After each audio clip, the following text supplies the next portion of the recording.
Assalamualaikum warahmatullahi wabarakatuh. Kami dari kelompok 4 kelas pengauditan 5B ingin mempresentasikan hasil kerja diskusi kami dengan materi audit atas proses right issue. Namun sebelum masuk ke materi, izinkan saya memperkenalkan anggota kelompok kami. Yang beranggotakan Sakifa Unca Sania dengan NIM 051, Tri Ayu Pramudita dengan NIM 068, Erika Fitriana Anggreni dengan NIM 075, Erika Praja Akhirliani dengan NIM 101, Safira Mega Rizkyani dengan NIM 124, Galuh Prakosa 126, Amelia Faadilah NIM 130, Lulu Hansah Weda dengan NIM 131, Nabila Destri Audrey Sandi dengan NIM 148, dan Faradina Rosilia Krista dengan NIM 206.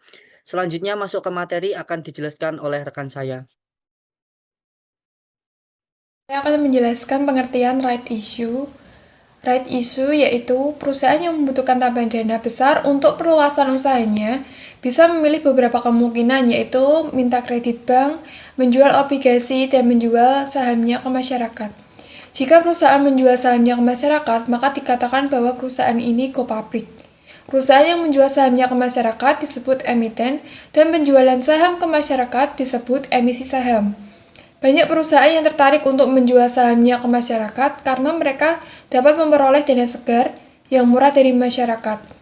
Karena besarnya dividen yang dibagikan kepada pemegang saham tergantung besar kecilnya laba yang diperoleh perusahaan dan diusulkan oleh direksi untuk disahkan dalam rapat umum pemegang saham.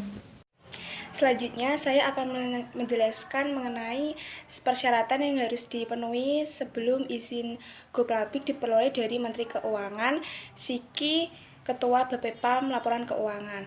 Nah, untuk persyaratan yang pertama adalah perusahaan harus transparan. Dalam arti ini harus ada keterbukaan mengenai keadaan keuangan perusahaan dan kegiatan operasinya. Lalu syarat yang kedua, sistem akuntansi dan pengendalian interperusahaan harus cukup baik. Lalu yang ketiga, kondisi keuangan dari hasil usaha perusahaan beberapa tahun yang lalu, sekarang, dan beberapa tahun yang akan datang juga harus cukup baik. Yang keempat, perusahaan harus menyiapkan prospektus. Lalu syarat yang kelima, harus ada tax clearance dari Dirjen Pajak yang menyatakan tidak ada kewajiban pajak perusahaan yang tertunggak. Lalu syarat yang terakhir, tidak ada masalah hukum yang menyangkut perusahaan di pengadilan. Biaya yang harus dikeluarkan oleh calon emiten biasanya cukup besar karena dalam proses untuk menjadi go public diperlukan jasa dari lembaga pendukung.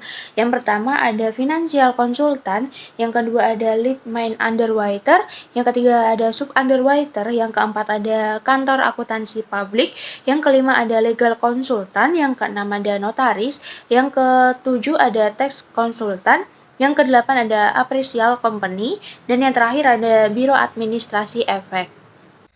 Selanjutnya ada lembaga pendukung. Ada beberapa lembaga pendukung, di antaranya yang pertama Financial Consultant, yaitu lembaga pendukung yang bertindak sebagai koordinator dalam persiapan go public seperti penyusunan prospektus, perhitungan PER, dan lain-lain. Kemudian yang kedua ada Lead or Main Underwriter, yaitu lembaga pendukung yang membantu emiten dalam menjual sahamnya ke masyarakat dan mengatur penjatahan saham. Kemudian ada sub-underwriter, yaitu lembaga pendukung penjamin emisi tambahan yang membantu lead underwriter dalam menjual saham emiten ke masyarakat.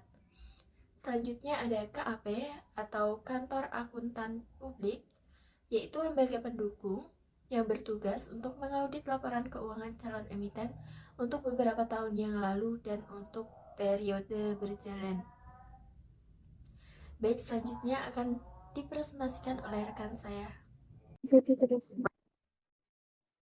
Di sini saya akan melanjutkan presentasi dari teman saya, lembaga pendukung. Yang pertama ada legal konsultan, bertugas menangani masalah-masalah hukum yang dihadapi perusahaan, dan legal konsultan harus membuat surat pernyataan apakah ada atau tidak masalah-masalah hukum yang dihadapi perusahaan.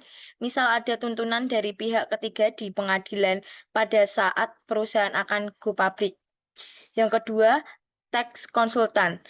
Bertugas menangani masalah perpajakan perusahaan, termasuk mengusahakan diperolehannya tax clearance dari Dirijen Pajak.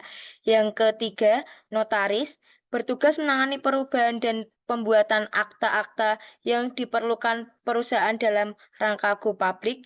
Yang keempat, appraisal company, bertugas melakukan penilaian kembali terhadap aset perusahaan agar sesuai dengan harga pasar yang wajar. Yang terakhir ada Biro Administrasi Efek yang bertugas mengadministrasikan daftar pemegang saham dan pembayaran dividen. Selanjutnya akan dijelaskan oleh teman saya.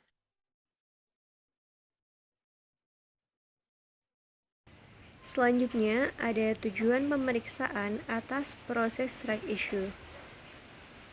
Jenis audit yang dilakukan oleh KAP atas proses right issue termasuk jenis special audit atau sering disebut dengan compliance audit. Tujuan pemeriksaannya adalah memeriksa kewajaran proses right issue dalam arti apakah dilakukan sesuai keputusan Ketua Bapepam /LK nomor KEP /26 PM / 2003 tanggal 17 Juli 2003. Selanjutnya yaitu peraturan-peraturan Bapepam LK yang menyangkut proses right issue. Ketua Bapepam LK telah mengeluarkan beberapa surat keputusan yang berkaitan dengan hak memesan efek terlebih dahulu, yang antara lain, yang pertama yaitu Keputusan Ketua Bapepam LK nomor KEP 26 PM 2003 tentang hak memesan efek terlebih dahulu dan lampirannya berupa Peraturan nomor 9 DI atas hak memesan efek terlebih dahulu. Yang kedua, Keputusan Ketua Bapepam LK nomor KEP 8 PM 2000 tentang pedoman mengenai bentuk dan isi pernyataan pendaftaran dalam rangka penerbitan hak memesan efek terlebih dahulu. Dan lampirannya berupa Peraturan nomor 9 D2 pedoman mengenai bentuk dan isi pernyataan pendaftaran dalam rangka penerbitan hak memesan efek terlebih dahulu.